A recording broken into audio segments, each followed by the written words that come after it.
Est-ce que tu as parfois l'impression que la vie te submerge et que tu as du mal à garder le contrôle? Les stoïciens avaient un ensemble de règles qui les aidaient à faire face aux défis de la vie avec sérénité et sagesse. Dans cette vidéo, je vais te dévoiler ces règles qui ont traversé les siècles et t'expliquer comment tu peux les appliquer pour trouver l'équilibre, la paix intérieure et un véritable épanouissement personnel. Il ne s'agit pas de contrôler ce qui arrive, mais de maîtriser ta réaction face à ces événements. Alors, commençons. Règle numéro 1. Concentre-toi sur tes actions, pas sur les résultats. Nous avons souvent tendance à nous obséder par les résultats. Nous voulons que tout se passe comme prévu, que tout fonctionne parfaitement. Mais les stoïciens nous enseignent quelque chose d'essentiel. Nous ne pouvons pas contrôler les résultats, seulement nos actions. Épictète l'a exprimé clairement. Parmi les choses qui existent, certaines dépendent de nous et d'autres non. La clé est de faire de notre mieux avec ce qui est à notre portée, sans nous soucier de ce que nous ne pouvons pas changer. Lorsque tu te concentres sur tes actions, tu te libères de l'anxiété liée aux résultats et tu te focalises sur ce que tu peux réellement maîtriser. C'est là que réside la véritable paix intérieure. Imagine que tu travailles sur un projet important. Tu peux contrôler l'effort que tu y mets, la façon dont tu te prépares, mais tu ne peux pas maîtriser tous les facteurs externes qui détermineront le succès ou l'échec. En te concentrant sur ce que tu peux faire, tu te libères de la frustration engendrée par la volonté de contrôler l'incontrôlable. Marc Aurèle disait « Ce qui compte, ce n'est pas ce qui t'arrive, mais la manière dont tu y réagis. » L'essentiel n'est pas de savoir si tu atteins les résultats escomptés, mais comment tu affrontes chaque étape du chemin. En te concentrant sur tes actions, tu vivras avec plus de sérénité et de clarté. La prochaine fois que tu te sens préoccupé par le résultat de quelque chose, souviens-toi, ton pouvoir réside dans ce que tu fais, pas dans ce qui en découle. Concentre-toi sur tes efforts et laisse les résultats suivre leur cours. Règle numéro 2. Trouve la satisfaction dans la simplicité et l'essentiel. Nous vivons dans un monde qui nous pousse constamment à désirer toujours plus. Plus d'argent, plus de possessions, plus de succès. Cependant, les stoïciens nous enseignent que la véritable satisfaction ne se trouve pas dans l'accumulation, mais dans l'apprentissage de vivre avec moins. Sénèque l'exprimait clairement. La richesse ne consiste pas à posséder de grandes richesses, mais à avoir peu de besoins. Ce principe stoïcien nous invite à réfléchir à nos priorités et à découvrir que la simplicité est la clé d'une vie épanouie et équilibrée.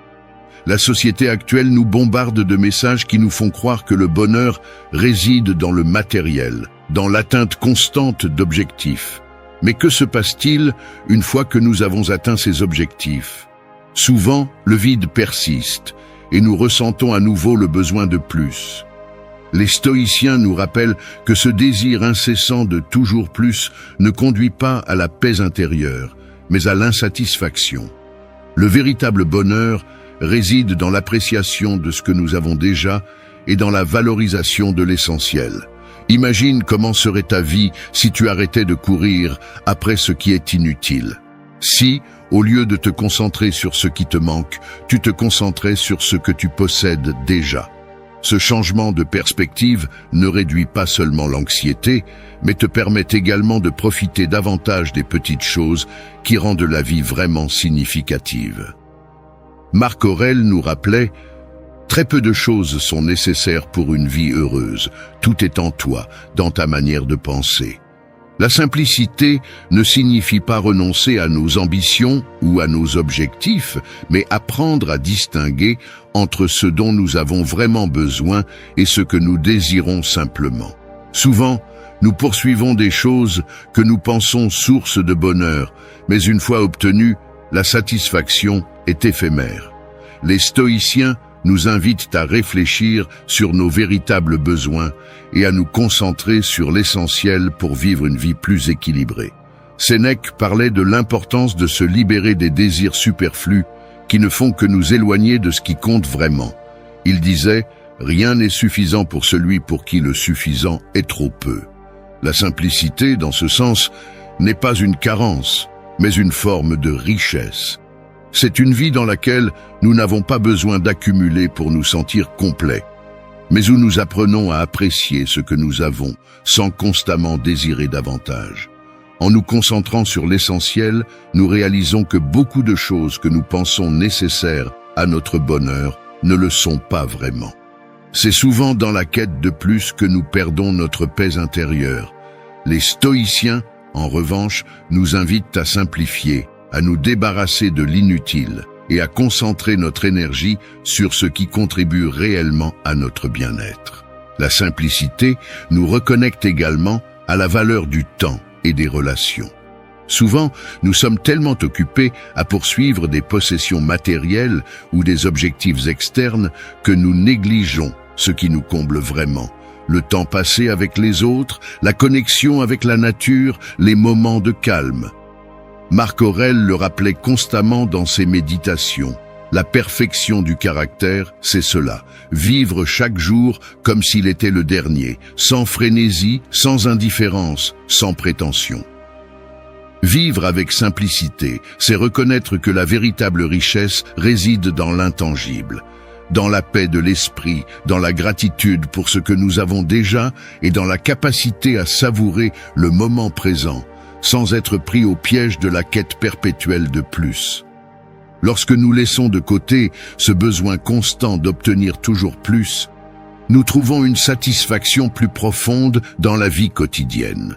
La prochaine fois que tu ressens le besoin de quelque chose de plus pour être heureux, prends un moment pour réfléchir. En as-tu vraiment besoin ou est-ce juste un désir passager ? Pratique la gratitude pour ce que tu as déjà et tu découvriras que la simplicité t'apporte une tranquillité et une satisfaction bien plus grande que n'importe quelle possession matérielle ou accomplissement extérieur. En vivant avec moins, tu trouves plus d'espace pour ce qui compte réellement. Règle 3. Maîtrise tes impulsions émotionnelles. T'es-tu déjà senti emporté par une émotion qui te pousse à réagir de manière impulsive ? La colère, la peur ou la frustration peuvent nous contrôler si nous n'apprenons pas à les gérer. Les stoïciens nous enseignent que le véritable pouvoir réside dans la maîtrise de nos émotions et non dans le fait de les laisser nous dominer. Épictète disait « Nous ne pouvons pas choisir nos circonstances, mais nous pouvons choisir comment nous réagissons face à elles. » Cela signifie que, même si nous ne contrôlons pas ce qui nous arrive, nous avons toujours le pouvoir de contrôler notre réponse. Et c'est là que réside notre liberté. Lorsque tu prends les rênes de tes émotions, tu deviens maître de toi-même. Les stoïciens ne préconisent pas de réprimer nos émotions, mais de les comprendre et de les gérer de manière efficace. Sénèque, par exemple, parlait de l'importance de ne pas se laisser emporter par la colère, car les décisions prises sous son influence sont souvent destructrices. La clé est de prendre du recul, d'observer ce que tu ressens et de répondre avec raison, et non avec impulsivité. Imagine une situation où quelqu'un te provoque. Tu sens la colère monter en toi. Les stoïciens t'invitent à faire une pause, à ne pas réagir immédiatement. Pose-toi la question, en quoi cet élan m'aidera-t-il ? Prendre ce moment de réflexion est crucial pour maîtriser tes émotions, plutôt que d'en être prisonnier. En maîtrisant cet élan, tu peux agir avec sagesse au lieu de regretter une réaction impulsive. Pratiquer la maîtrise de ces impulsions émotionnelles n'est pas chose facile, mais c'est essentiel pour mener une vie équilibrée. Marc Aurèle, l'empereur philosophe, disait « L'âme devient ce sur quoi elle se concentre ». Si tu te concentres sur la paix intérieure et l'autocontrôle, avec le temps, cela deviendra une partie de toi. La prochaine fois que tu te sens submergé par une émotion, souviens-toi, tu n'es pas cette émotion, tu peux l'observer et choisir comment y répondre. Apprendre à maîtriser tes impulsions émotionnelles te rend plus fort, plus serein et plus sage. C'est ainsi que tu peux vivre avec davantage d'équilibre, affrontant chaque situation avec clarté, plutôt que d'être emporté par les vagues de tes émotions. Règle 4. Accepte chaque difficulté comme une leçon de vie. La vie est pleine de défis, et bien que nous essayions souvent de les éviter, les stoïciens nous apprennent que chaque difficulté est en réalité une opportunité déguisée. Marc Aurèle disait « Ce qui fait obstacle au chemin devient le chemin ». Autrement dit, les obstacles ne sont pas des barrières, mais des leçons essentielles à notre croissance. Au lieu de percevoir les difficultés comme des punitions ou des échecs, les stoïciens nous invitent à changer de perspective. Chaque défi, chaque revers est une opportunité d'apprendre, de se renforcer et de développer des vertus telles que la patience, la résilience et la sagesse. En adoptant cette approche, tu cesses de voir les problèmes comme des ennemis et tu commences à les considérer comme des maîtres. Imagine que tu traverses une situation difficile dans ta vie, des problèmes au travail, dans une relation ou un échec personnel. Au lieu de te sentir abattu, demande-toi, que puis-je apprendre de cela? Comment puis-je grandir grâce à cette expérience? En adoptant cet état d'esprit, tu réalises que chaque défi est une occasion de devenir plus fort et plus sage. Sénèque disait « La difficulté renforce l'esprit, tout comme le travail fortifie le corps. » Chaque fois que tu fais face à une difficulté, tu te forges en tant que personne plus résiliente. En acceptant les défis comme une partie inévitable de la vie et en les voyant comme des leçons, tu développes une attitude de résilience qui te permet d'avancer, quelles que soient les circonstances. La prochaine fois que tu te trouves face à un obstacle, souviens-toi, ce n'est pas un frein à ton chemin, c'est une opportunité d'apprendre à être plus fort. Accepte chaque difficulté comme une leçon de vie, et tu découvriras que tu peux surmonter n'importe quoi. Tant que tu gardes ton calme, ton contrôle de soi et le désir d'apprendre de chaque situation. Règle 5. Évalue quotidiennement ton progrès personnel. Le développement personnel n'est pas quelque chose qui se réalise du jour au lendemain, mais un processus continu qui nécessite attention et réflexion constante. Les stoïciens nous apprennent que l'une des méthodes les plus efficaces pour s'assurer de notre progression et d'évaluer nos actions à la fin de chaque journée. Sénèque disait « Rien ne renforce plus l'âme que de se revoir soi-même chaque jour ». L'auto-évaluation quotidienne est un outil puissant pour mieux se connaître. Il ne s'agit pas de se juger durement, mais de réfléchir à la façon dont tu as agi, à ce que tu as bien fait et à ce que tu pourrais améliorer. C'est un moment d'honnêteté avec toi-même pour te demander « Ai-je été aujourd'hui la personne que je veux être ?» Cette pratique t'aide à rester concentré sur ton progrès, te permettant d'ajuster ton parcours si nécessaire. Imagine que chaque soir, avant de dormir, tu consacres quelques minutes à passer en revue ta journée. Tu réfléchis à tes décisions, à tes réactions émotionnelles et à tes actions. Cette pause te permet d'identifier des schémas, de reconnaître tes succès et de prendre conscience des domaines dans lesquels tu peux t'améliorer. En faisant cela, tu restes sur la voie de la croissance personnelle, évitant de tomber dans l'inertie ou de répéter les mêmes erreurs. Les stoïciens, comme Marc Aurèle, pratiquaient cette auto-évaluation quotidienne pour aligner leurs actions sur leurs principes. Marc Aurèle réfléchissait chaque soir à la manière dont il avait agi durant la journée, cherchant constamment à s'améliorer et à corriger toute déviation de ses valeurs. Il disait « Assume la responsabilité de tes actions, sans excuse, et continue de t'améliorer. » Cet exercice te permet de vivre avec plus de conscience et de discipline. L'évaluation quotidienne t'aide aussi à développer l'humilité et la bienveillance envers toi-même. En prenant conscience de tes erreurs, tu apprends à être plus compatissant envers toi-même, comprenant que la croissance est un processus, non une destination immédiate. Chaque jour est une opportunité d'apprendre, de s'améliorer et de rester fidèle à ses valeurs. La clé de cette pratique est la constance. Peu importe si un jour tu as l'impression de ne pas avoir progressé autant que tu le souhaitais. Ce qui est important, c'est de prendre le temps de réfléchir et d'apprendre, puis d'ajuster ton approche pour continuer à avancer le jour suivant. Avec le temps, Cette auto-évaluation devient un outil fondamental pour ton développement personnel. La prochaine fois que tu termineras ta journée, prends un moment pour réfléchir. Ai-je agi aujourd'hui en accord avec mes valeurs? Qu'ai-je bien fait? En quoi puis-je m'améliorer? Cette simple pratique, répétée chaque jour, te permettra de rester sur la voie de la croissance personnelle et de t'assurer que chaque jour te rapproche un peu plus de la meilleure version de toi-même. Règle 6. Concentre-toi sur le présent. Laisse aller le passé et le futur. Il nous arrive souvent de nous retrouver piégés entre le poids du passé et l'angoisse du futur. Pourtant, les stoïciens nous enseignent que le seul moment sur lequel nous avons vraiment du contrôle est le présent. Marc Aurèle disait « L'homme souffre davantage de ce qu'il imagine que de ce qui se produit réellement. » Ce rappel est puissant. Notre bien-être dépend de notre capacité à vivre ici et maintenant. Le passé ne peut plus être changé et l'avenir reste incertain.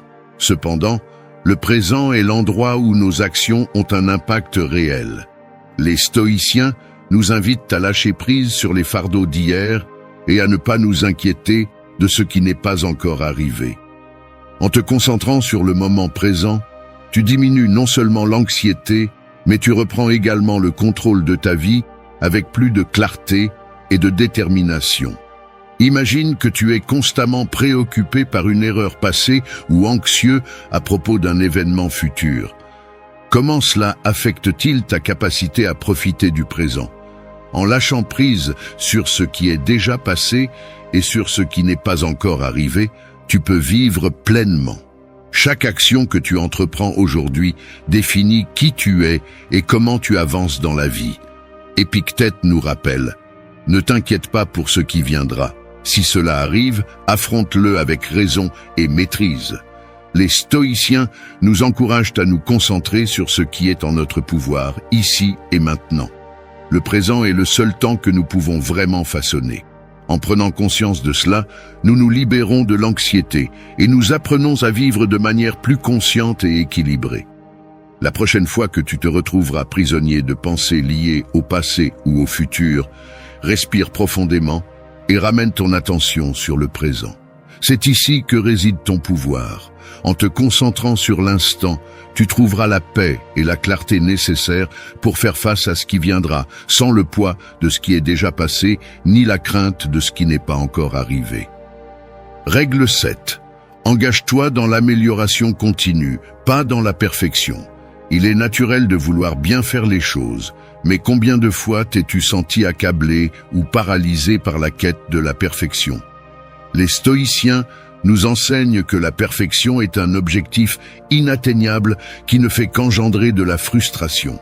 En revanche, le véritable progrès se trouve dans l'amélioration continue, dans l'effort quotidien pour être un peu meilleur qu'hier. Marc Aurèle le résumait ainsi. Ce n'est pas la perfection que nous recherchons, mais l'excellence dans nos efforts. L'amélioration continue signifie que chaque jour nous offre une nouvelle opportunité de grandir, d'apprendre de nos erreurs et de développer nos compétences. Il ne s'agit pas d'atteindre un état parfait, mais d'avancer, pas à pas, sur notre chemin de découverte de soi et de croissance personnelle.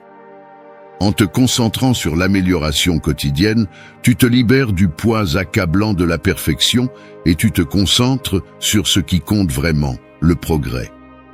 Imagine que tu travailles sur un projet personnel ou professionnel. Au lieu d'exiger la perfection dans chaque détail, les stoïciens t'invitent à te poser cette question. Comment puis-je m'améliorer aujourd'hui? Que puis-je apprendre de mes erreurs? Cette approche te permet d'avancer sans craindre l'échec, car chaque pas que tu fais, qu'il soit couronné de succès ou marqué par une erreur, est une opportunité d'apprentissage. Épictète nous rappelle que le progrès ne se mesure pas à la vitesse, mais à la constance. Peu importe la lenteur de tes progrès, l'essentiel est que tu continues à avancer. En t'engageant dans l'amélioration continue, tu acceptes que la croissance soit un processus sans fin et que chaque jour apporte une nouvelle chance de devenir meilleur. Cela te permet d'apprécier le voyage, sans le poids de la perfection. La perfection est une illusion qui nous freine. Elle nous fait craindre les erreurs, alors que ces dernières sont en réalité nos meilleurs enseignants. En déplaçant ton attention vers l'amélioration continue, tu transformes ta perception de l'apprentissage et de la croissance. Chaque erreur devient une leçon, chaque défi une opportunité de renforcer tes compétences et ton caractère.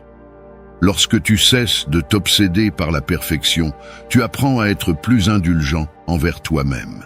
Tu acceptes que la vie est un processus d'apprentissage constant et que l'important n'est pas de tout faire parfaitement, mais de continuer à avancer, même à petits pas. Ainsi, le chemin vers l'excellence personnelle devient moins stressant et plus satisfaisant. Sénèque nous mettait aussi en garde contre le danger de vouloir tout faire parfaitement. Celui qui veut tout embrasser n'atteindra rien. En te concentrant sur l'amélioration continue, tu te concentres sur ce que tu peux vraiment contrôler, ton effort quotidien, ta persévérance et ta volonté d'apprendre. C'est cela qui construit une vie épanouie et pleine de sens. La prochaine fois que tu ressentiras la pression de la perfection, souviens-toi, la véritable valeur réside dans le progrès, pas dans la perfection. Engage-toi dans l'amélioration constante, célèbre chaque petite avancée et reconnais que le simple fait d'être sur ce chemin de croissance est déjà un succès en soi. Au final, ce qui compte, ce n'est pas de devenir parfait, mais de continuer à t'améliorer pas à pas chaque jour. Règle 8. Prends des décisions basées sur la raison, pas sur les émotions. Dans des moments de tension ou d'émotions intenses, il est facile de se laisser emporter par ce que l'on ressent plutôt que par ce que l'on pense. Cependant, les stoïciens nous enseignent que les meilleures décisions sont celles prises à partir de la raison et non sous l'influence des émotions. Comme le disait Épictète, les hommes ne sont pas troublés par les choses, mais par l'opinion qu'ils ont d'elles. Lorsque nous prenons des décisions en nous basant sur nos émotions, nous risquons d'agir de manière impulsive ou de le regretter par la suite. La colère, la peur ou la frustration peuvent obscurcir notre jugement. Mais si nous apprenons à nous arrêter, à réfléchir et à évaluer la situation de manière rationnelle, nos décisions deviennent plus sages et équilibrées. Imagine que tu te retrouves dans une discussion animée. Tu sens que la colère commence à prendre le dessus, et ton premier réflexe est de réagir impulsivement. Les stoïciens t'invitent à faire une pause, à prendre du recul et à analyser la situation avec calme. Quelle réponse serait la plus constructive? Quelle action est en accord avec tes valeurs et avec le résultat que tu souhaites vraiment? Marc Aurèle nous rappelle que la véritable force réside dans la maîtrise de nos émotions, non dans leur négation.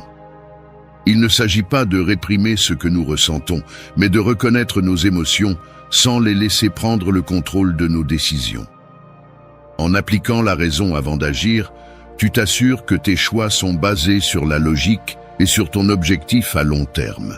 La prochaine fois que tu fais face à une décision difficile ou que tu te retrouves sous pression émotionnelle, souviens-toi, tes émotions sont passagères, mais les décisions que tu prends peuvent avoir des conséquences durables. Prends un moment pour réfléchir et laisse la raison être le guide qui te mène vers une vie plus équilibrée et sage. Règle 9. Libère-toi du ressentiment et de la comparaison. Une des plus grandes sources de souffrance vient de la comparaison de notre vie avec celle des autres ou du fardeau du ressentiment. Les stoïciens nous enseignent que le chemin vers la paix intérieure commence lorsque nous abandonnons ces poids. Comme le disait Sénèque, ce n'est pas que nous ayons peu, mais que nous désirons plus, qui nous empêche d'être heureux. Le ressentiment ne fait qu'empoisonner notre esprit et nous éloigner de la sérénité. Lorsque nous nous accrochons à ce que les autres nous ont fait ou à ce que nous pensons qu'ils nous doivent, nous restons piégés dans le passé, incapables d'avancer. Les stoïciens nous invitent à nous libérer de ces sentiments et à nous concentrer sur ce que nous pouvons réellement contrôler, nos réactions et nos émotions. D'autre part, La comparaison constante avec les autres est un piège qui nous vole la joie du présent. Il y aura toujours quelqu'un avec plus de succès, plus de possessions ou plus de reconnaissance. Mais Marc Aurèle nous rappelle: ne perds pas de temps à penser à ce que les autres pensent de toi. Préoccupe-toi seulement de faire ce qui est juste. Imagine un instant comment serait ta vie si tu cessais de te comparer aux autres et de porter le fardeau du ressentiment. Au lieu de te concentrer sur ce que tu n'as pas ou sur ce que les autres ont fait, tu te concentrerais sur ton propre chemin, sur ta propre croissance. Cela te libère pour vivre une vie plus pleine, basée sur tes valeurs, et non sur ce que les autres pensent ou font. La prochaine fois que tu sens la tentation de te comparer ou de ressasser le passé, souviens-toi. Ta paix intérieure dépend de ta capacité à lâcher ces fardeaux. En te libérant du ressentiment et de la comparaison, tu te permets d'avancer sans les limitations qu'ils imposent. Et tu peux vivre selon ta propre définition du succès. Règle 10. Pratique la gratitude pour ce que tu as, sans désirer plus. Dans la vie, il est facile de tomber dans le piège du désir constant de plus. Plus d'argent, plus de succès, plus de reconnaissance. Pourtant, les stoïciens nous enseignent que le véritable bonheur ne réside pas dans le fait d'avoir toujours plus, mais dans la gratitude pour ce que nous possédons déjà. Comme le disait Épictète, la richesse ne consiste pas à avoir de grandes possessions, mais à avoir peu de besoins. La gratitude est un acte de reconnaissance. En appréciant ce que tu as déjà, tu apprends à vivre pleinement dans le présent sans être constamment anxieux à la poursuite de quelque chose de nouveau. Ce changement de mentalité te libère de l'insatisfaction et te permet de profiter de ce qui compte vraiment. Les stoïciens nous invitent à pratiquer la gratitude chaque jour pour nous recentrer sur ce qui est déjà suffisant. Imagine comment ta vie changerait si au lieu de te concentrer sur ce qui te manque, tu te concentrais sur ce que tu as déjà. Remercier pour chaque petite chose, ta santé, les relations que tu as construites, les expériences que tu as vécues. Cette pratique apporte non seulement la paix, mais change aussi ta perspective vers une vision plus positive et équilibrée de la vie. Sénèque nous rappelle: le plus grand bien est de se contenter de peu. En réduisant le désir constant d'avoir plus, tu commences à voir que ce que tu possèdes en ce moment est suffisant pour être heureux. La gratitude est la clé pour te sentir comblé et éviter le cycle sans fin des désirs inassouvis. La prochaine fois que tu ressens l'envie de vouloir plus, prends un instant pour réfléchir à tout ce que tu possèdes déjà. Pratique la gratitude comme un outil quotidien et tu découvriras qu'en valorisant ce que tu as maintenant, le besoin de désirer plus disparaît, laissant place à une vie plus sereine et riche de sens. Règle 11. Deviens résilient face à l'échec. L'échec est inévitable dans la vie. Nous sommes tous confrontés, à un moment ou à un autre, à des situations où les choses ne se passent pas comme prévu. Mais les stoïciens nous apprennent que ce n'est pas l'échec en lui-même qui importe, mais la façon dont nous y réagissons. Comme le disait Sénèque, la valeur d'un homme ne se mesure pas à ses succès, mais à sa capacité à se relever après être tombé. La résilience ne consiste pas à éviter l'échec, mais à apprendre à y faire face, à se relever et à grandir à partir de celui-ci. Lorsque tu comprends que chaque erreur est une occasion d'apprendre, tu changes ta mentalité. L'échec n'est plus une défaite, mais un tremplin pour te renforcer. Imagine que tu as travaillé dur sur un projet, mais que les choses ne se déroulent pas comme tu l'avais espéré. Plutôt que de voir cela comme un coup dur, les stoïciens t'invitent à réfléchir. Qu'est-ce que je peux apprendre de cette expérience? Comment puis-je m'améliorer à partir de cet échec? C'est là toute l'essence de la résilience stoïcienne. Ne pas se laisser abattre par les échecs, mais les utiliser comme un carburant pour avancer. Marc Aurèle nous rappelle, ce qui fait obstacle au chemin devient le chemin. Chaque obstacle, chaque échec fait partie du voyage. C'est à travers eux que nous nous renforçons, que nous développons notre caractère et que nous apprenons à être plus sages dans nos actions futures. La prochaine fois que tu te heurtes à un échec, souviens-toi, ce n'est pas la fin, c'est juste une étape du processus. Accepte l'échec, apprends de lui et continue d'avancer plus fort. La résilience, ce n'est pas éviter les chutes, c'est apprendre à te relever avec plus de force à chaque fois. Règle 12. Renforce ton caractère face aux critiques externes. Les critiques extérieures sont inévitables. Il y aura toujours des gens pour remettre en question ce que nous faisons ou comment nous le faisons. Cependant, les stoïciens nous enseignent que nous ne devons pas permettre que les opinions des autres définissent notre valeur ou nous écartent de notre chemin. Comme le disait Épictète, il est impossible qu'un homme commence à apprendre ce qu'il croit déjà savoir. Renforcer ton caractère signifie apprendre à accepter les critiques sans te laisser abattre.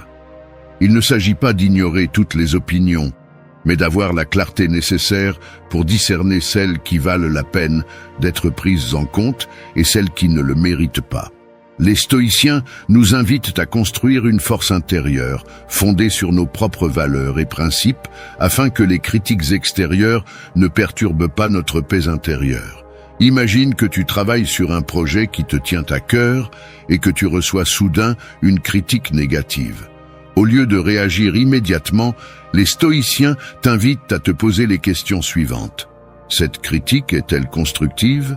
Peut-elle m'aider à m'améliorer? Ou est-elle simplement fondée sur les perceptions et préjugés des autres?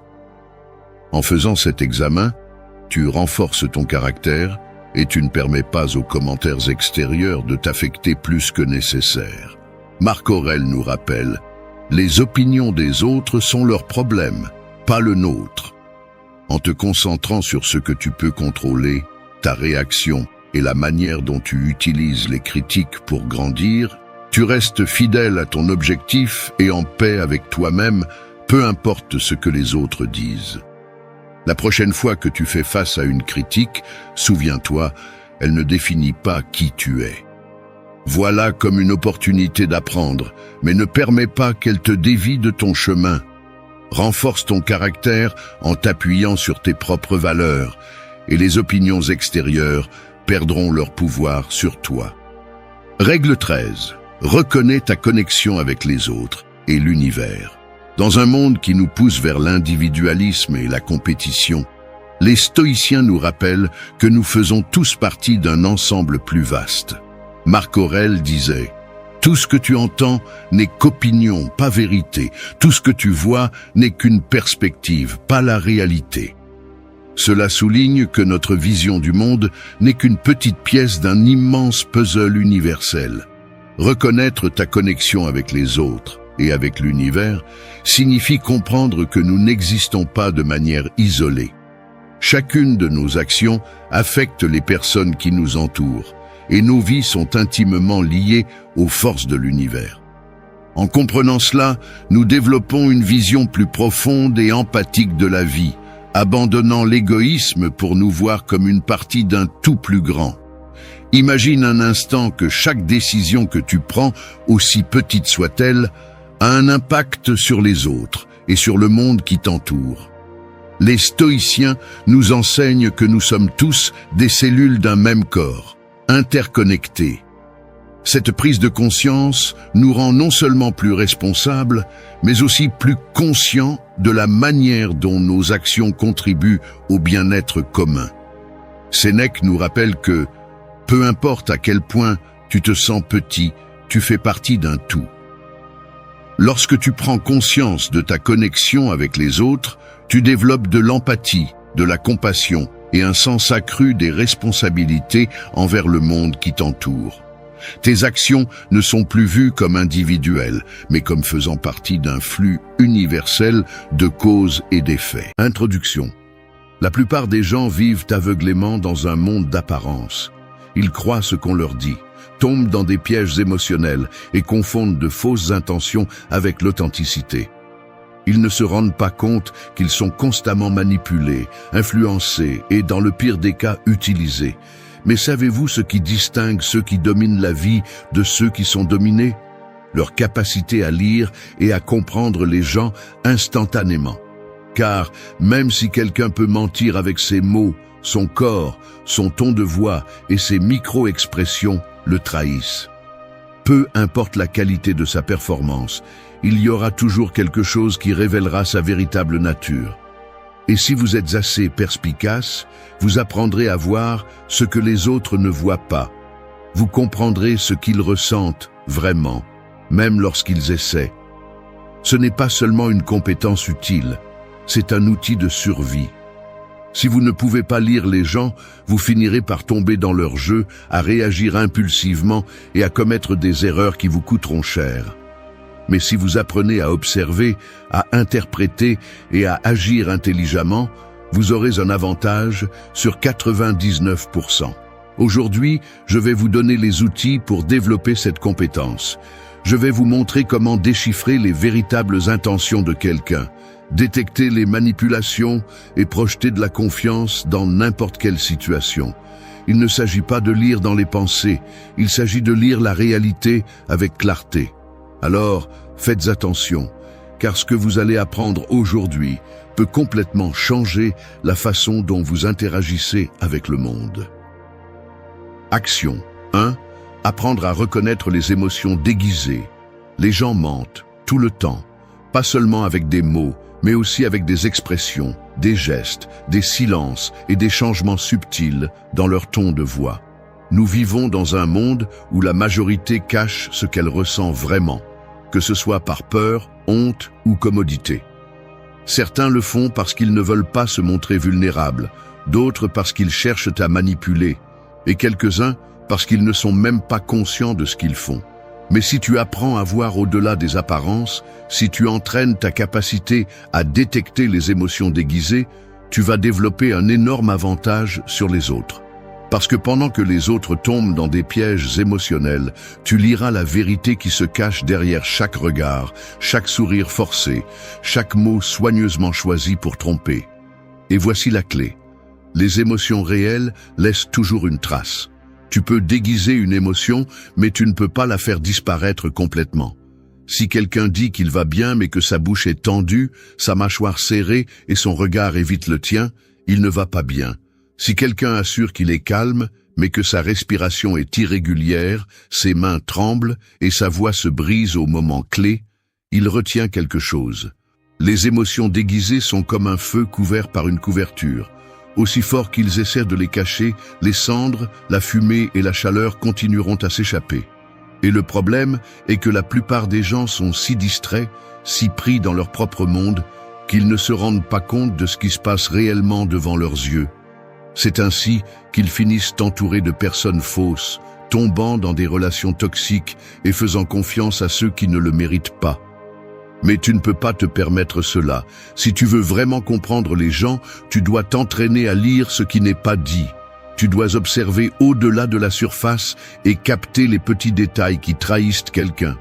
Et ce n'est pas une question d'intuition, de magie ou d'un sixième sens. C'est simplement de l'attention et de l'observation. Quand tu parles à quelqu'un, fais attention à la congruence entre ses mots et ses gestes. Dit-il qu'il est heureux, mais ses lèvres se courbent à peine et son rire sonne vide? Il n'est pas heureux. Te dit-il qu'il ne se soucie pas de quelque chose, mais son corps est rigide et sa respiration s'accélère? Il ment. Te dit-il que tout va bien, mais ses épaules sont tombantes et son ton de voix est plat? Il est épuisé émotionnellement. Le langage corporel ne ment pas. Le problème est que la plupart des gens ne prennent pas le temps de voir ces détails. Et si tu ne les vois pas, tu deviens vulnérable. Tu deviens le genre de personne qui croit en de jolis mots et en des promesses vides. Celui qui est surpris quand quelqu'un le trahit. Celui qui se laisse tromper par des discours bien répétés. Mais si tu développes la capacité de voir la vérité derrière les mots, tu ne seras jamais trompé. Entraîne ta perception. N'écoute pas seulement ce que les gens disent. Observe comment ils le disent. Regarde les changements sur leur visage, les poses inconfortables, la tension dans leur mâchoire, la façon dont leurs mains bougent quand ils parlent. Quand quelqu'un ment ou cache quelque chose, son corps le trahit. Cela ne signifie pas que tu dois devenir paranoïaque, ni que tu dois remettre tout le monde en question. Cela signifie que tu dois être conscient de la réalité. Les gens cachent des choses, et si tu n'apprends pas à le voir, tôt ou tard, tu paieras le prix. Alors à partir de maintenant, arrête de prendre tout au pied de la lettre. Ouvre les yeux, fais attention, regarde au-delà de l'évidence. Parce que ceux qui développent cette compétence non seulement évitent d'être trompés, mais commencent aussi à voir le monde tel qu'il est. Et quand tu vois la vérité, tu prends de meilleures décisions. Parce que celui qui sait lire les émotions déguisées sait exactement à qui il a affaire. Action 2. Observez comment leur réaction change sous pression. Le véritable caractère d'une personne ne se voit pas quand tout est calme, mais quand la pression commence à étouffer. N'importe qui peut trouver sécurité, stabilité et même gentillesse lorsque les circonstances lui sont favorables. Mais dès que le stress apparaît, les masques se fissurent et la vérité s'infiltre par les fissures. Sous pression, les gens perdent le contrôle de leurs réponses répétées et montrent leur véritable essence. Ils s'agitent, hésitent, balbutient ou explosent. Certains s'accrochent à des excuses, d'autres déchargent leur frustration sur les autres, tandis que certains s'effondrent à la première difficulté. Lorsque l'environnement n'est plus favorable, chaque personne réagit en fonction de ce qu'elle est vraiment. La plus grande erreur est de juger les autres sur la façon dont ils agissent dans leurs meilleurs jours. Les gens confondent la courtoisie avec la bonté, le calme avec la force, la confiance avec la stabilité émotionnelle. Mais rien de tout cela n'est réel jusqu'à ce que la pression les mette à l'épreuve. Lorsqu'une personne qui se vante de patience s'irrite pour le moindre désagrément, elle démontre que sa patience n'a jamais été authentique. Elle était simplement dans une situation confortable. Lorsqu'une personne qui semble sûre d'elle commence à transpirer, à éviter le contact visuel et à perdre de l'assurance dans sa voix, il est évident que sa confiance était un masque. Lorsqu'une personne qui feint la générosité devient indifférente quand vous ne lui êtes plus utile, elle révèle sa véritable nature. Les réactions sous pression sont la façon la plus précise d'identifier l'authenticité de quelqu'un.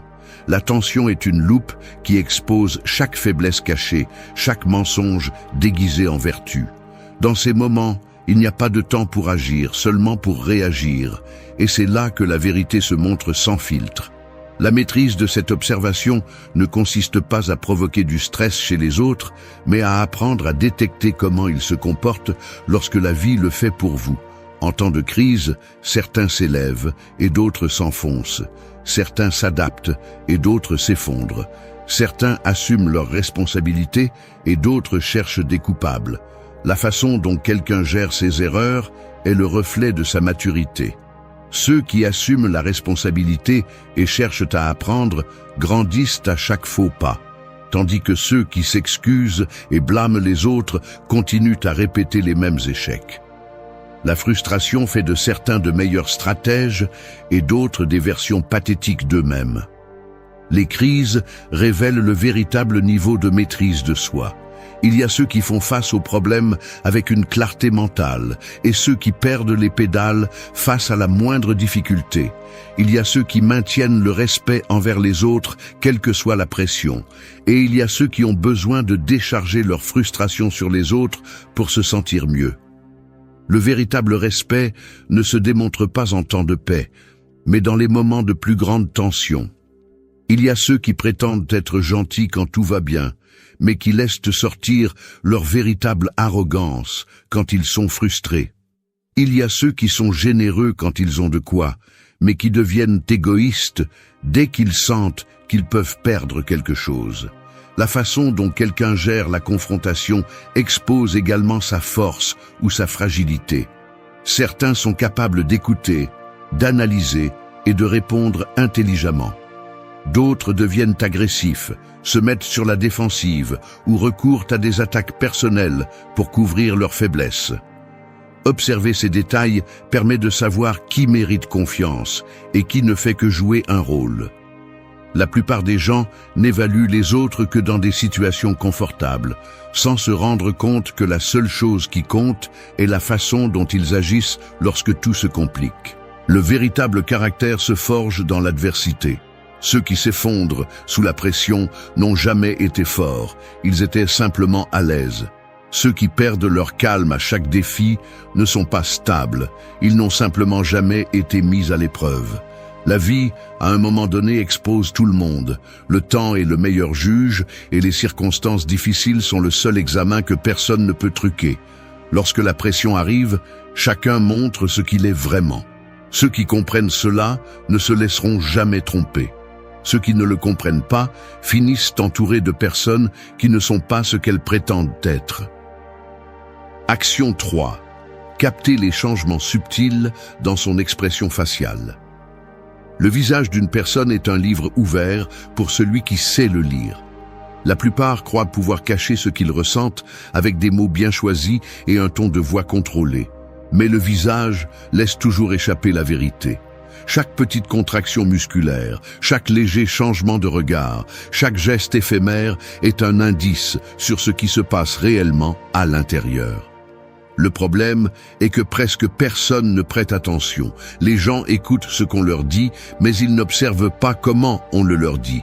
Ils ignorent les détails qui révèlent l'inconfort, la peur, le mépris ou l'intérêt véritable. Et c'est là qu'ils deviennent vulnérables. Le visage humain est incapable de cacher complètement les émotions car elles se produisent à un niveau instinctif. Lorsqu'une personne ressent de la colère, de la frustration, de la surprise ou de l'insécurité, son cerveau le traite en millisecondes et avant qu'elle puisse le contrôler, son visage l'a déjà reflété. On appelle cela des micro-expressions. Les micro-expressions sont des réponses automatiques et involontaires qui durent des fractions de secondes, trop rapides pour être falsifiées. Même si quelqu'un essaie de cacher sa réaction, même s'il sait mentir avec des mots, son visage montrera toujours l'émotion réelle avant qu'il puisse la réprimer. Un léger froncement de sourcils avant de répondre calmement indique de la colère ou de l'agacement réprimé. Un bref soulèvement d'un sourcil alors que quelqu'un prétend être d'accord est un signe de scepticisme ou d'incrédulité. Un sourire qui apparaît et disparaît trop rapidement n'est pas un sourire authentique, mais une réponse mécanique sans émotion réelle. Un regard qui se retient un instant avant de s'adoucir indique que la personne a ressenti de la colère, mais l'a cachée. Ces détails se produisent en moins d'une seconde, mais ils sont incontrôlables. Le visage agit avant que l'esprit ait le temps de dissimuler. Ceux qui maîtrisent la lecture des expressions faciales ont un énorme avantage sur les autres. Ils peuvent détecter les mensonges, identifier les émotions cachées et lire la véritable intention d'une personne sans avoir à lui poser de questions. Alors que les autres se contentent de ce qui est dit, ils voient ce qui est réellement ressenti. Apprendre à lire ces changements subtils nécessite de la pratique. Il ne s'agit pas d'analyser chaque petit mouvement d'un visage, mais de développer une observation aiguisée et rapide. Les personnes qui sont trop évidentes dans leur analyse deviennent mal à l'aise, mais celles qui savent le faire naturellement parviennent à extraire des informations sans que personne ne le remarque. Les yeux sont un autre outil de lecture infaillible. Un regard qui dévie au moment précis où quelqu'un répond à une question est un signe d'évasion. Un clignement des yeux plus lent que la normale peut indiquer que quelqu'un est en train de préparer un mensonge avant de le dire. Une dilatation soudaine des pupilles peut signifier de l'intérêt ou de l'excitation, tandis qu'un durcissement de l'expression peut révéler une émotion négative réprimée. Le secret pour capter ces détails n'est pas de se concentrer trop sur une seule expression, mais sur l'ensemble du comportement. Une personne peut détourner le regard pour de nombreuses raisons. Mais si elle le fait juste après qu'on lui a posé une question inconfortable et qu'en plus elle croise les bras et que son ton de voix devient plus sec, alors il y a quelque chose qu'elle ne veut pas révéler. La clé est de combiner l'observation du visage avec le langage corporel et le ton de voix. Quelqu'un peut dire qu'il n'est pas contrarié, mais si sa mâchoire est tendue et que ses lèvres sont serrées avec force, la vérité est autre. Il peut affirmer qu'il n'a pas peur, mais si sa peau pâlit légèrement et que ses narines se dilatent, son corps a déjà donné la véritable réponse. Les personnes qui ignorent ces signaux deviennent des cibles faciles. Ils font confiance à n'importe qui, croient aux discours bien répétés et finissent entourés de fausseté. Mais ceux qui apprennent à voir au-delà de la surface peuvent comprendre ce qui se passe réellement, même quand personne ne le dit à haute voix. Action 4.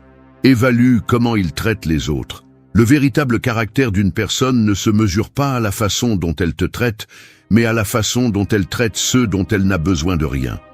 N'importe qui peut feindre la courtoisie lorsqu'il obtient un avantage, mais dès qu'il n'y a rien à gagner, l'essence réelle se manifeste. Quelqu'un qui est gentil seulement avec des personnes influentes ou avec celles qui lui sont utiles n'est pas gentil, il est opportuniste. La courtoisie et le respect qu'il montre en surface ne sont qu'une stratégie pour manipuler l'environnement à son avantage. Mais il suffit d'observer comment il interagit avec les autres lorsqu'il n'y a pas de pression sociale pour que tout soit mis en évidence. La façon dont une personne traite les serveurs, les employés, les inconnus ou ceux qui ne peuvent pas se défendre est une fenêtre directe sur sa véritable nature.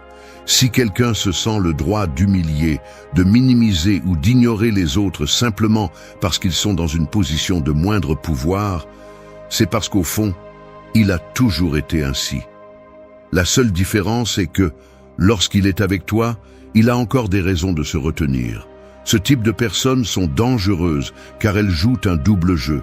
Elles sont charmantes avec ceux qui peuvent leur offrir quelque chose, mais froides ou cruelles avec ceux qu'elles considèrent comme inférieurs.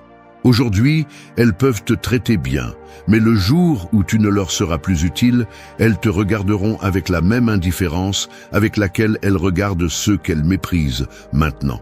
Observer ces signes permet de détecter à temps les personnes égoïstes, arrogantes ou hypocrites. Peu importe à quel point tu traites bien quelqu'un aujourd'hui, si son traitement envers les autres est impitoyable, ce n'est qu'une question de temps avant que tu te retrouves au même endroit.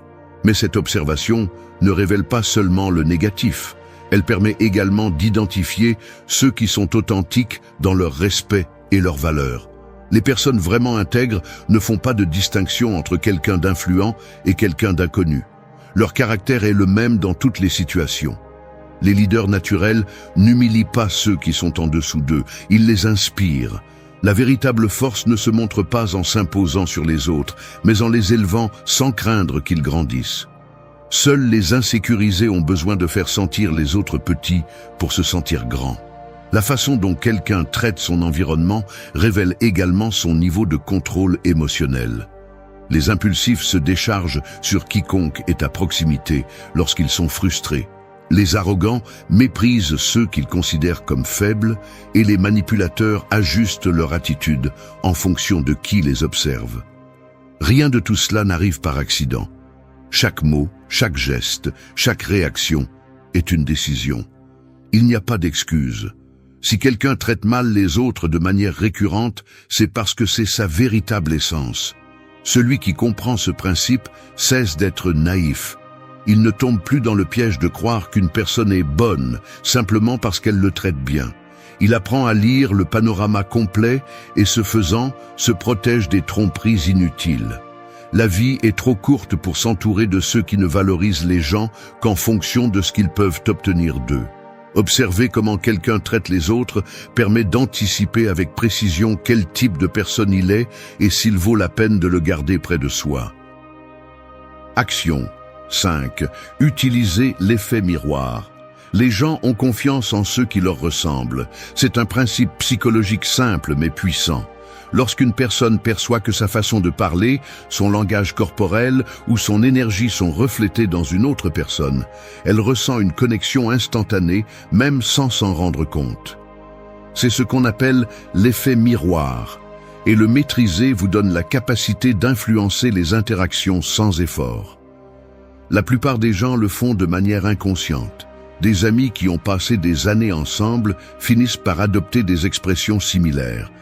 Les couples qui se comprennent parfaitement synchronisent leurs gestes et leur ton de voix sans le planifier. Le cerveau humain associe la similitude à la confiance. Mais la différence entre ceux qui utilisent ce principe naturellement et ceux qui le maîtrisent consciemment est abyssale. Celui qui comprend l'effet miroir peut générer de l'empathie avec n'importe qui, briser les barrières sociales et faire en sorte que les gens se sentent à l'aise sans qu'ils soupçonnent qu'ils sont influencés. Le reflet subtil du langage corporel est la façon la plus efficace d'appliquer cette technique. Lorsqu'une personne croise les bras, incline la tête ou change de posture, imiter ce mouvement naturellement crée un sentiment de connexion immédiate. Mais la clé est de le faire subtilement. Copier de manière évidente semble forcé et provoque le rejet. Cela doit être quelque chose de progressif, naturel, comme si le rythme de la conversation vous guidait. Le ton de la voix et le rythme de la parole jouent également un rôle crucial. Si quelqu'un parle vite et avec énergie, répondre avec la même intensité maintient le flux naturel de la conversation. Si quelqu'un utilise un ton posé et réfléchi, répondre de la même manière renforce le sentiment de compréhension mutuelle. Ce principe est particulièrement utile dans les négociations, les entretiens ou toute situation où la confiance est clé. Lorsqu'une personne sent qu'elle parle à quelqu'un qui la comprend, elle baisse la garde, se détend et est plus susceptible d'être ouverte et honnête. Mais l'effet miroir ne concerne pas seulement la synchronisation du langage corporel et de la voix. Il implique également de comprendre l'état émotionnel de l'autre personne et de le refléter intelligemment. Si quelqu'un est frustré, répondre calmement plutôt qu'agressivement aide à équilibrer l'interaction. Si quelqu'un est excité, répondre avec enthousiasme renforce la connexion. Il ne s'agit pas de manipuler, mais de comprendre et de s'adapter. L'erreur de beaucoup de gens est d'imposer leur propre rythme et énergie sans tenir compte de l'état mental de l'autre. Cela crée des barrières inutiles. Celui qui maîtrise l'effet miroir s'adapte, coule et fait en sorte que toute conversation se sente naturelle et confortable. Pour appliquer cette technique efficacement, il est important de développer l'observation. Prêtez attention à la posture de l'autre personne, à son ton de voix, à son niveau d'énergie. Si quelqu'un est détendu et parle lentement, imitez ce rythme pour créer une atmosphère de confiance. Si quelqu'un est enthousiaste et énergique, reflétez son énergie pour maintenir le dynamisme de la conversation. Il est également utile de pratiquer avec de petites interactions quotidiennes. Dans les conversations de tous les jours, remarquez comment les gens réagissent lorsque vous reflétez inconsciemment leur langage corporel. Avec le temps, cette compétence devient naturelle et cesse de se sentir comme un effort conscient. Ceux qui ne comprennent pas ce principe ont tendance à créer de la résistance sans s'en rendre compte. Ce sont ceux qui parlent trop vite à quelqu'un qui a besoin de temps pour traiter l'information. Ce sont ceux qui maintiennent une posture fermée lorsque l'autre personne cherche l'ouverture. Ce sont ceux qui forcent une attitude dominante lorsque la situation exige de la patience. La déconnexion se produit lorsque l'on ignore l'accord de l'autre. L'effet miroir n'est pas seulement une technique, mais un outil pour améliorer la qualité de toute interaction. Le comprendre et l'appliquer intelligemment permet de créer des liens plus solides, de faciliter les accords et de faire en sorte que la communication coule naturellement. Savoir se connecter avec les autres à ce niveau n'est pas un tour de passe-passe social. C'est un avantage qui se reflète dans tous les domaines de la vie. Action 6. Découvrez quand quelqu'un agit ou est authentique. Les gens peuvent mentir avec des mots, ils peuvent déguiser leurs intentions avec des gestes répétés et ils peuvent projeter une image qui n'a rien à voir avec ce qu'ils sont vraiment. Mais la vérité, tôt ou tard, se fait toujours jour. Apprendre à distinguer entre quelqu'un d'authentique et quelqu'un qui joue simplement un rôle est l'une des compétences les plus importantes pour éviter les tromperies, les manipulations et les déceptions. Les signes sont partout, mais la plupart des gens ne les voient pas. Non pas parce qu'ils sont difficiles à détecter, mais parce que les gens choisissent de croire ce qui leur convient. Beaucoup préfèrent accepter un mensonge confortable plutôt que de faire face à une vérité inconfortable. Mais ceux qui veulent vraiment comprendre les autres doivent s'entraîner à voir au-delà des apparences. Une personne authentique est cohérente dans sa façon d'agir. Son langage corporel, ses mots et ses émotions sont alignés. Elle n'a pas besoin d'exagérer ou de forcer des réactions. Elle ne cherche pas à impressionner quelqu'un parce que ce qu'elle montre est réel. En revanche, celui qui joue un rôle tombe souvent dans des contradictions. Il dit une chose, mais son corps en exprime une autre. Il sourit, mais ses yeux reflètent une tension. Il parle avec assurance, mais ses gestes révèlent un malaise. Ses histoires changent en fonction de l'audience. Son comportement varie en fonction de qui l'observe. Les imposteurs exagèrent, ils feignent l'intérêt, forcent les émotions et surjouent pour faire une impression spécifique. Un rire trop fort, une réaction trop enthousiaste ou un geste de tristesse qui semble calculé sont des signes que quelque chose ne va pas. Celui qui joue un rôle s'efforce trop parce qu'il sait que ce qu'il projette n'est pas naturel. Un autre signe révélateur est l'incohérence dans le temps. Quelqu'un d'authentique n'a pas besoin de se rappeler quelle version de lui-même il a montré hier. Sa façon d'être est la même dans tous les contextes. En revanche, quelqu'un qui feint doit ajuster son histoire constamment. Un jour, il est gentil et attentionné. Un autre jour, il est froid et distant. Sa personnalité change en fonction de ce qui lui convient à ce moment-là. Les personnes authentiques ne cherchent pas désespérément l'approbation. Ils n'ont pas besoin de validation constante ni de s'efforcer de s'intégrer à tout prix. Ils parlent avec honnêteté, même si cela signifie mettre les autres mal à l'aise. Ils ne modifient pas leur discours pour plaire. Leur identité ne dépend pas de l'opinion des autres. Les faux, en revanche, se façonnent en fonction de la situation. Ils disent ce qu'ils pensent que les autres veulent entendre, changent leur position en fonction du public et ajustent leur moralité en fonction de la commodité. Ils sont experts pour dire la bonne chose, mais leur comportement ne finit jamais par correspondre. Le langage corporel est un autre indicateur. Lorsqu'une personne est authentique, son expression et sa posture sont naturelles. Soyez à l'aise dans votre propre peau. D'un autre côté, celui qui feint a tendance à montrer des signes de tension.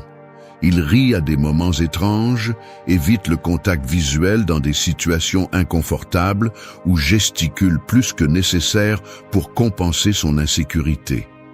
Il ne s'agit pas de juger tout le monde avec paranoïa, mais d'apprendre à remarquer ces modèles. La vie est pleine de personnes qui ne montrent qu'une façade. Ceux qui font confiance aveuglément à n'importe qui finissent par être entourés de fausseté. La clé est d'observer avec patience. Ne vous laissez pas impressionner par ce que quelqu'un dit en un jour, mais par ce qu'il démontre avec le temps. La vérité apparaît toujours dans les petits détails. Une réaction déplacée, une attitude forcée, une histoire qui ne correspond pas. Détecter qui est réel et qui joue simplement un rôle est un avantage que peu de gens ont. Celui qui développe cette compétence ne sera jamais facilement trompé. Action 7. Maîtriser l'art de lire entre les lignes. La plupart des gens écoutent ce qui est dit en surface, mais ne prêtent pas attention à ce qui est réellement communiqué. Les mots peuvent être soigneusement choisis pour dissimuler des intentions, mais il y a toujours quelque chose de plus profond derrière eux. Celui qui n'apprend pas à lire entre les lignes reste vulnérable face aux manipulateurs, aux tromperies et aux demi-vérités. Tout le monde ne dit pas ce qu'il pense vraiment.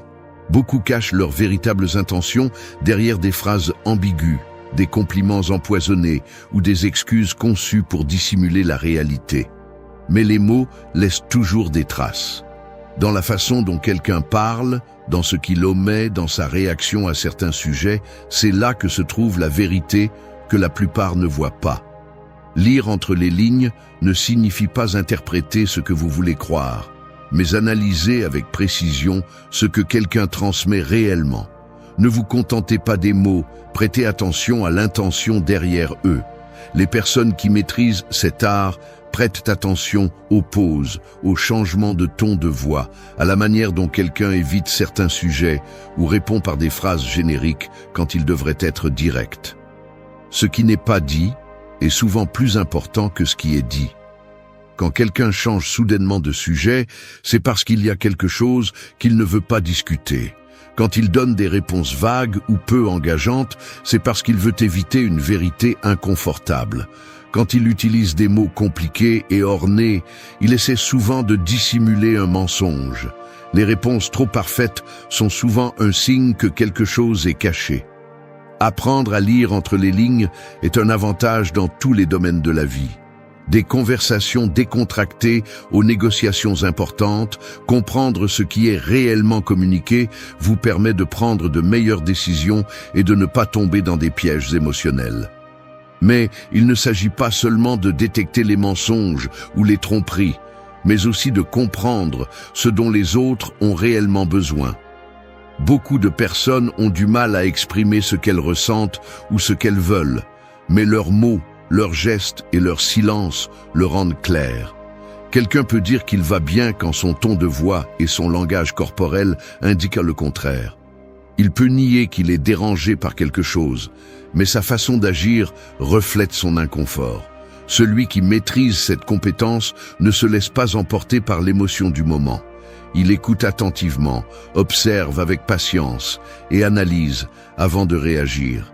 Il ne se laisse pas tromper par de belles paroles, ni manipuler par des discours calculés.